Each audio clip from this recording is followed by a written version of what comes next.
took a week in March on the Outer Banks, off-season because I can't stand crowds and I like hearing the ocean when the wind has room to move. Second row from the beach, a wooden staircase over the dune, salt in the seams of everything. The key lived in a lockbox. The manager texted the code and a short list of rules. Don't open the owner's closet, don't feed the gulls, and underlined, keep the top latch on the back door closed so the wind doesn't walk it. I slept hard the first night and woke to a small noise that didn't belong to wind. Not a knock more, like a finger dragged along a rail. The microwave clock said 3:11. I clicked on the porch light and stepped outside.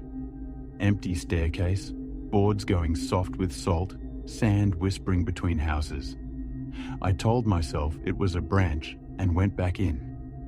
The next evening, I heard footsteps on the catwalk. Soft ones, no heel, no weight. Raccoon, I thought, then looked through the kitchen curtain because the thought didn't convince me. Across the gap on the neighbor's deck, a man stood facing the ocean. No hood, no hat, head turned away so I couldn't see his face. When I shifted the curtain, he didn't. He breathed, shoulders moving a little, and kept looking past me at the horizon like I wasn't there. After 5 minutes, he went down the stairs without a glance back. I messaged the manager. Neighbors watching my deck. She replied fast. Left Hand House was a local named Connolly who looks after properties in winter, and she'd ask him to give renters space. I wasn't trying to start a problem. I closed the curtains, boiled water, and let the stove fan drown the nerves. Somewhere after 2, I woke again. The sound was thin, skin on wood. The upper latch on the back door mine was down. I remembered lifting it. I stared at it too long, the way you do when your brain wants to overwrite a fact. The rental had a little Wi-Fi camera in a drawer. I set it up by the door, motion alerts on, porch light left burning. At 2:48, the phone buzzed. The clip showed the frame of the deck, the top of the stairs, the empty slice of rail. No person. The audio was the point, a fingernail dragging once, twice, 3 times. Then the microphone pulled in, breathing from right at the door steady, 4 out and 2 in, until it matched the way I realized I was breathing while I listened. When my breath stuttered, the recorded breath did too, like it was copying. The manager apologized again in the morning and promised to speak to him. I walked the beach to make the house small. In the strip of sand between stairs, there were a few prints from yesterday dogs, a kid's bare feet. Nothing fresh until I looked closer at the base of both staircases. Faint impressions like someone had tested how to step without leaving much behind. That night, I slid a wedge under the inside handle of the back door, a broken bit of trim I found in the laundry closet. If the door moved, it would fall. I angled the camera down the rail, checked the windows, and slept in clothes. At 3:07, the wedge clinked to the floor. The phone chimed. I yanked the door open, light on, heart up. The latch was down again. The beam painted the stairs. Connolly was on the lower step. I knew him by the hunter cap and the blotchy coat from the manager's description. More than that, by the way, he wasn't looking at me. He held the post with one hand and looked at the line where the black ocean met the darker sky. "Hey," I said, too loud in my own ears. He didn't climb and he didn't back away, just said in a flat voice, "Keep the upper latches closed, wind'll take it."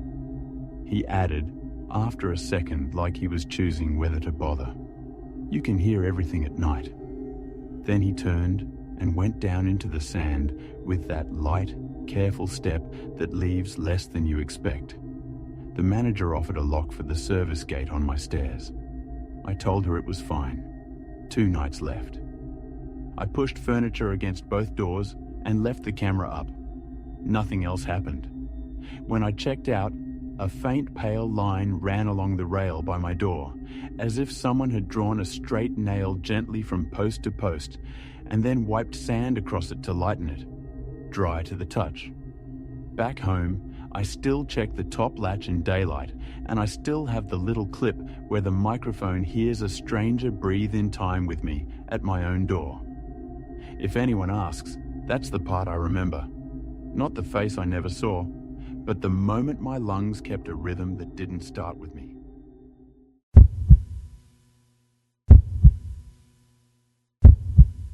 I agreed to house sit a stilted beach place in January.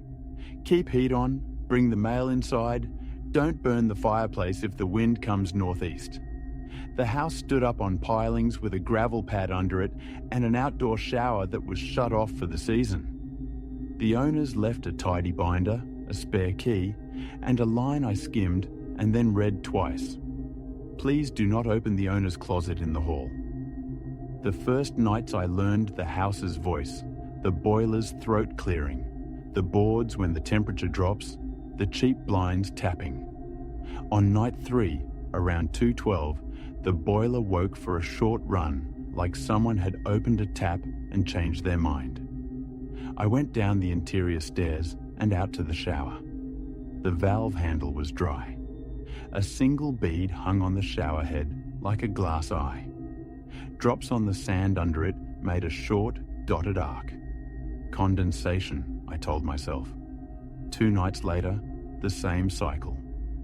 This time, mixed in with the metal murmur, I heard a soft tick-tick that sounded like bare feet on soaked decking. I stayed on the stairs and listened to nothing for a long minute. The owners had 2 cameras. My app showed only the one facing the drive. I emailed about the shower. They said the line was dry and, please don't touch the valves, plumber will winterize fully later. In the morning, a plastic hotel keycard lay under the doormat. Atlantic City logo rubbed nearly off, one corner chewed. I hadn't put it there.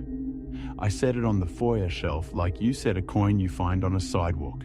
Not yours, not trash. On Saturday at 2:23, the boiler again. I put on a sweater, grabbed a flashlight, and went out. The stack of pilings lifted the house high enough that you could walk between them and believe you were under a dock. It smelled of wet and iron. My light found a rust tear on the shower head. The valve looked untouched. In the sand by the post was a broken line like water falling from an elbow, then stopping and starting again. I stood on the back steps for 10 minutes and did not like the idea of walking back inside first. Later, I walked the perimeter along the slightly packed sand where prints last longer. Old boot marks, blurred by rain.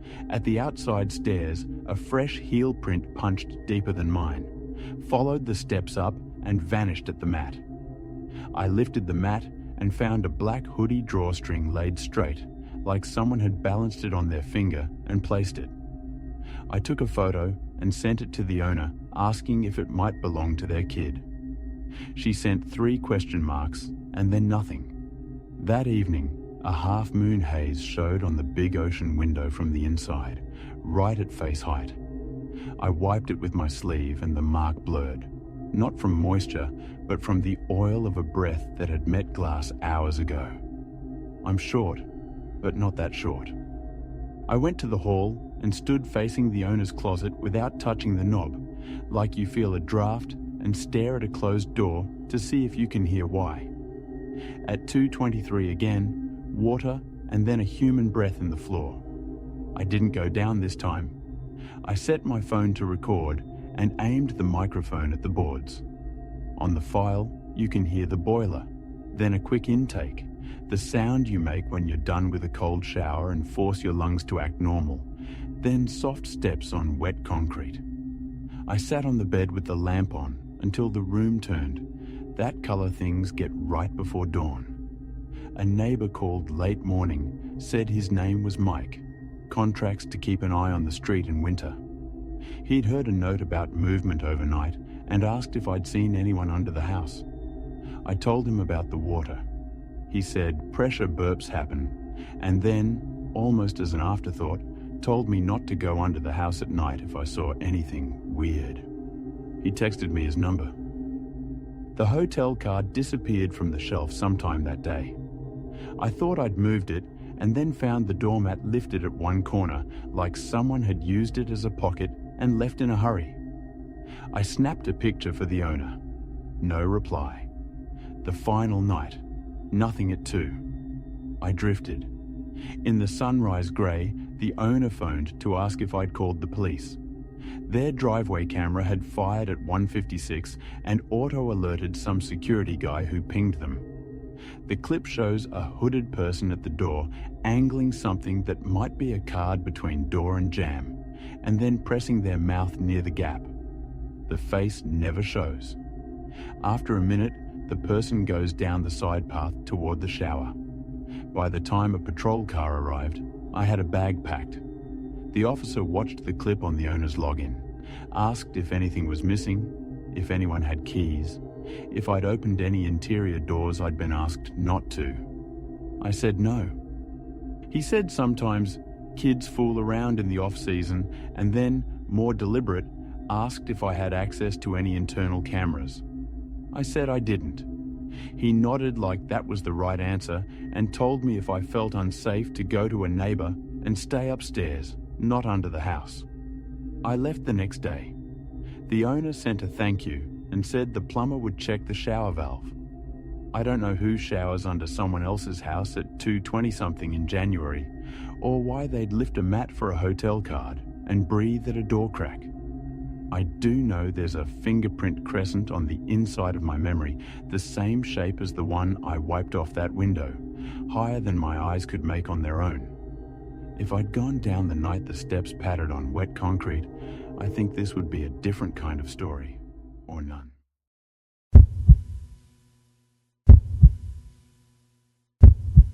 We rented a 3-bedroom on the Gulf Me, my sister, and her boyfriend quiet street. View of a public pier, 100 yards of sand to the water. The host asked us not to change the smart lock code because housekeeping used a synced schedule. She sent the 4 digits by email. Easy to remember. Too easy, I thought when I read them, then forgot to keep thinking it. At 11 the first night, we heard a doorbell ding. Twice, cheerful. The house didn't have a doorbell. Just the lock keypad and a camera we weren't logged into. We opened the door, found nothing but 2 sets of sneaker prints that could have been anyone's. At 2:40, the lock chirped the way it does when someone enters the wrong code. I checked the app and saw failed attempt and used the panel to change the code. In the morning, I told the host. She wrote back, "Weird. Don't share the new one." We met the neighbour on our walk back from the pier. Tanned, 50-ish, one of those men who has time to know what everyone else is doing. He said the area was quiet if you respected it, pointed at the pier and told us teenagers came late sometimes and left trash. Call the pier security if you see them up to anything. He handed me a card with a number.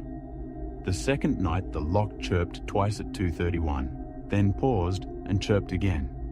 In the log, 3 failed attempts. I was angry enough to go out with a flashlight. A phone screen glowed and went dark near the high tide line. When I swung the beam, a shape ducked behind the shadow at the base of the pier. I didn't chase anyone across sand in the dark. I went to bed and lay awake with the app open. In daylight, a fresh strip of sticky tape clung to the stair rail, the kind you use when you've mounted something temporary and decided to pull it and try somewhere else. On the bottom stair treads, thin black smudges like rubber bands had rasped and left a whisper. Scooter straps, I thought. I called the pier number. The dispatcher said their cameras saw 2 moving along the boards overnight, but if nobody entered your structure, it wasn't their lane. They suggested reaching out to the host. The host offered to ask the community patrol to loop past our address. I said yes. The third night stayed quiet until 4:05, when the lock chirped and stopped. The host called 5 minutes later because her system pinged her with 3 failed attempts. We turned on the hall light. At 4:42, something tapped twice aluminum on aluminum. I followed it to the kitchen window that looked out along the side path. The glass felt humid, and as I wiped it, a half-moon of fog bloomed at the height of my face. A second crescent feathered right after mine on the outside, like a mirror being polite. I called the patrol line. No answer. I tried the neighbor. No answer. We sat at the table under the ceiling light until grey came up. In the morning, the lock code was back to the original. I know I changed it. The app showed no edits, like someone had turned off the part that remembers and turned it on again later. The host wrote, "Please don't change the code. I told you, it's integrated." She sent a locksmith anyway. He came with a laptop and said someone had pinged an old pattern, but the logs were choked by our spotty Wi-Fi. He swapped a module, declared it good. That evening, we watched people fish off the pier and decided to walk the beach until full dark. When we came back, a set of barefoot prints led from the water to our stairs, up 3 steps, then down again, toes gripping and twisting like change of mind. A fine scratch ran along the handrail, straight and shallow. For a telltale, I set a cup of water on the kitchen sill near the window and left the AC off so any air movement would mean something. At 3:12, a faint digital beep woke me. Not the lock's bright chirp, but a cheaper tone.